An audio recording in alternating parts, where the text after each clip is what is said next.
magacaygu waa Amine Saciid waxaan ahay gudoomiyaha hay'adda qaxootiga iyo barakacyaasha qaranka waxaan halkan u nimid shir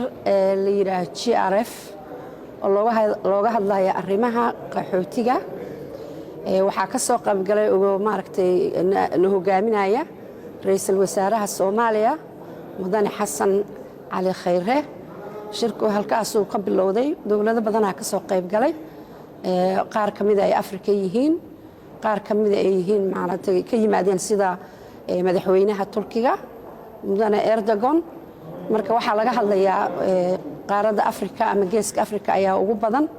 qaxootiga ama barakacyaasha qaxootiga anaga hadaan Soomaaliyeed hoos u fiiriyo waxaynu nahay dadka qaxootigoodu meel walba ay joogaan ha noqoto Ethiopia ha noqoto Uganda ha noqoto maaragtay Kenya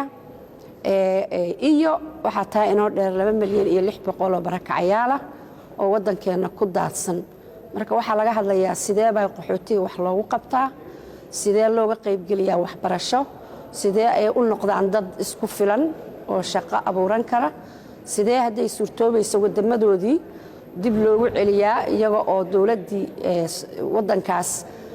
dhaqaale lagu siiyo dadkuna ay guryahoodii iyo reerahoodii u noqdaan waxaynu haysanaa 40,000 oo Yemeniina oo wadankeena u soo qaxay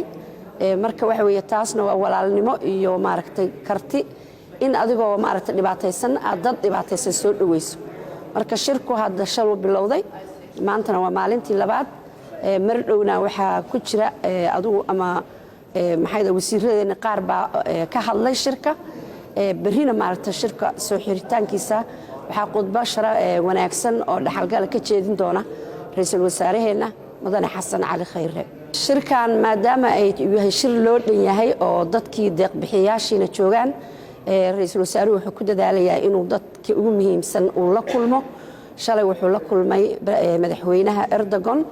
وأتيهين أكتيهين سومالي هذا إنه نهاي إنه أدو تشعلناهي markastoon u baahanahay gacaweynasiya marka wuxuu raadinayaa inuu qolo walba oo muhiim u ah arrimaheena Soomaaliya la kulma ha ahaato World Bank-ga ha ahaato iyo dawlado badan oo hadda aan bari isaadama aan ogaan doono maanta wuxuu la kulmay wasiiradda arrimaha dibadda ee dawladda Sweden waa ogtihiin waxay gacan weyn ka geysataa inay maaragtay ay dhaqaale ku bixiso maaragtay qaxootiga ha ahaato Soomaaliya iyo wadamada Afrika anaga nagu hareeraysa